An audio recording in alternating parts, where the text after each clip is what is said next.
भावांनो, खूप दिवसापासून मला एक गाणं म्हणायचं होतं. आपण काय सिंगर नाही, आपला आवाज तेवढा काय सुंदर पण नाही. मी आता मोकळ्या आवाजात आपल्या म्हणून दाखवण्याचा प्रयत्न करतो. आवडलं तर नक्की लाईक करा. चला तर मग थोडासा प्रयत्न करू. तेरी कायनात मेरे खाली हाथ और तारे तारे सपने गए जगमजाग मेरे सीने आग लगे सांस सांस तपने तेरी कायनात मेरे खाली हाथ और तारे तारे सपने दर्दों से चूर गम का गुरूर कहूँ क्या मैं हाल अपने आवारा आवारा. हे जर सॉन्ग आवडलं तर मित्रांनो लाईक करायला विसरू नका, कारण खूप दिवसापासून प्रयत्न होता ते मी तुमच्या पुढे सादर केलेला आहे. नमस्कार मित्रांनो, मी प्रकाश गामेवाड ब्रँड शेतकरीमध्ये तुम्हा सर्वांचं स्वागत करतो. खरं तर भावांनो, या ब्लॉग मध्ये तुम्हा सर्वांचं स्वागत आहे.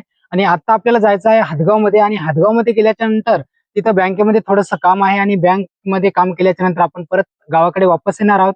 चला तर मग जाऊया आपण सुरुवातीला हादगावमध्ये. हादगावला जाण्याच्या आधी एक नजर या मुलीकडे टाकली तर ही स्वयंपाक करत होती. कोणासाठी करत होती ते काही माहित नव्हतं. मी थोडं विचारण्याचा प्रयत्न केला, हा स्वयंपाक तू कोणासाठी करत आहेस? तर ती सांगायला तयार नव्हती, आणि तिचं नाव पण विचारलं तरी पण ती सांगायला तयार नव्हती. काय करायली सांग की, सांग ना काय करायली, सांग सांग सांग ना. अशा प्रकारे तिला मी बोलण्याचा प्रयत्न केला, पण ती नाव सांगायला तयार नव्हती आणि मला बोलायला पण तयार नव्हती. कारण की मी मोबाईलनं तिचा व्हिडिओ करत होतो हे तिला कळालं, आणि त्यामुळं ती लाजत होती बोलण्यासाठी भावांनो. अशा प्रकारे तुम्ही पाहू शकता.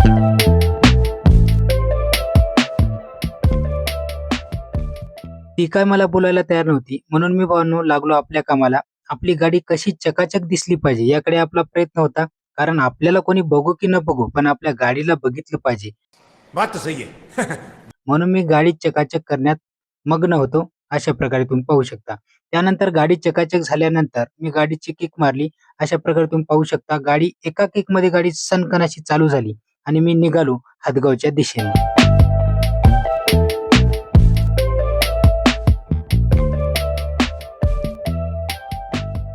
हदगावकडे जात असताना एक शेड आहे, त्या शेड वरती मला थोडं काम होतं. आणि त्यानंतर मी तिथं मला एक कुत्र्याचं छोटंसं पिल्लू दिसलं भावना, एकदम असं भारी. पहा कसं करू लागलं, तुम्हाला दिसतच असेल व्हिडिओमध्ये. एकदम भारी. त्याला वाटलं जो की आपला मालकच आला.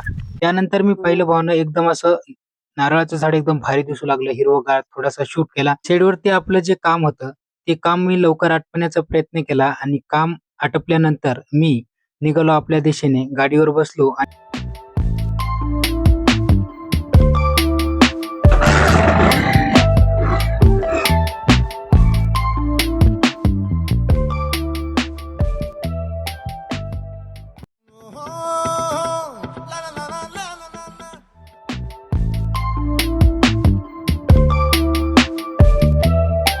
आमच्या गावामधून हादगावला जात असताना एक छोटंसं मारुती मंदिर लागते भावानो. हे मारुती मंदिर, आणि या मारुती मंदिरापासून पाहायला गेलं तर हादगाव 2.5 ते 3 किलोमीटर अंतरावर आहे.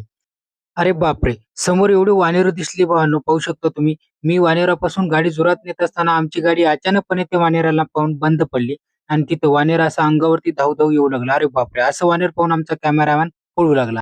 आणि तिथून आम्ही समोर गेल्याच्या नंतर भावांनो, तेवढ्यात आला हादगाव. तुम्ही पाहू शकता हे हादगावचं जुनं बस स्टँड, आणि जुनं बस स्टँड पासून आम्हाला जायचं होतं समोर. जुन्या बस स्टँड पासून आलो आम्ही समोर. तुम्ही पाहू शकता हे आमच्या हादगावमधील मारुती मंदिर. आणि इथं पाहणं पूर्ण असं शुक्रवारी शुक्रवारी पाहायला गेलं तर तुम्हाला पाय टाकायला जागा राहत नाही. एवढं मार्केट जाम राहते या ठिकाणी. पूर्ण भाजीपाला गाड्यावाले, भाजीपालेवाले या ठिकाणी बसतात. पूर्ण रस्ता जाम होतो. चलता सुद्धा तुम्हाला येत नाही. एवढं मार्केट आमचं भारी भरते. नंतर मी बुक सेंटरवर गेलो, कारण की माझ्यापाशी पेन नव्हती, आणि त्यामुळं या बुक सेंटरवरती गेल्याच्या नंतर मी एक चांगली पेन घेतली, जे की चांगली चालली पाहिजे, आणि निघालो समोर.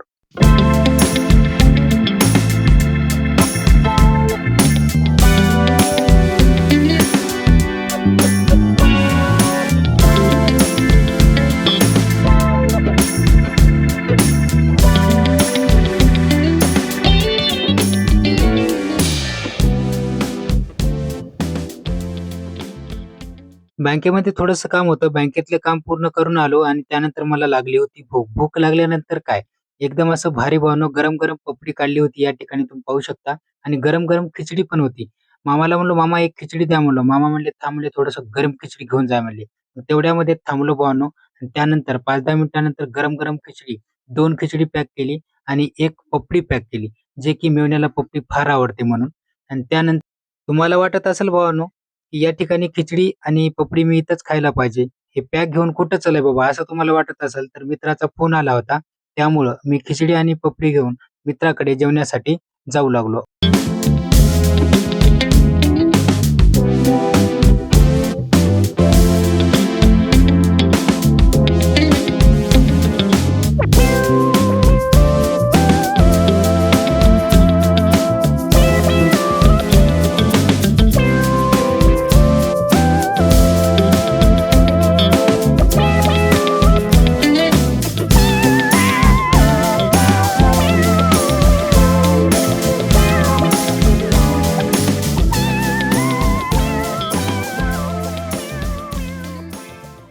तुम्हाला वाटत असेल खिचडी पपडी सोबत एवढेच आयटम आहेत बाबा, असं नाही. त्यासोबत कांदा होता, मित्राचा डब्बा होता आणि केळं पण होते. अशा प्रकारे पोटभर असं जेवण केलं. तुम्ही पाहू शकता. जेवण केल्याच्या नंतर निघालो घराच्या दिशेने. त्यानंतर मेवणा म्हणला, "गाडी मी चालवतो" म्हणला. मेवण्याने एकाच किकमध्ये गाडी चालू केली. अरे बापरे! मेवणा तर परफेक्टच झाला म्हणलो. त्यानंतर पाहू शकता तुम्ही, निघालो आम्ही समोर.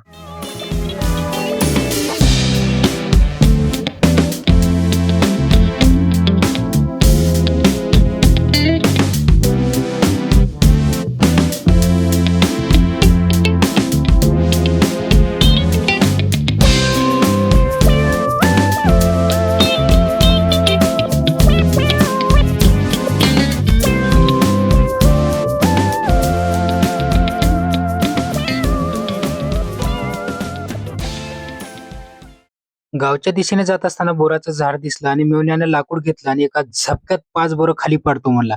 तर पाहिलं तर काय, मेवण्यानं 5 बोरं काय 2च बोरं खाली पाडले नाही.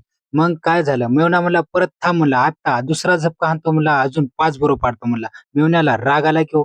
मेवण्यानं खरंच एका झपक्यामध्ये असं जोरात 5 बोरं पाडले.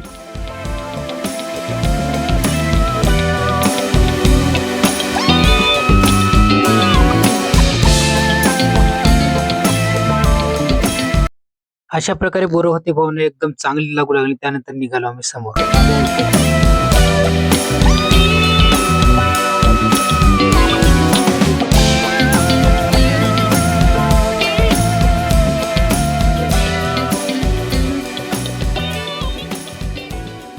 हा ब्लॉग तुम्हाला कसा वाटला, व्हिडिओ खाली कमेंट करायला विसरू नका. हा जर ब्लॉग आवडला असेल तर व्हिडिओला लाईक करा, शेअर करा आणि चॅनलवरती जर नवीन असाल तर ब्रँड शेतकरी या चॅनलला सबस्क्राईब करायला विसरू नका. चला तर मग भेटूया आपण अशाच एका नवीन व्हिडिओ सोबत, नवीन ब्लॉग सोबत. जय जवान, जय किसान.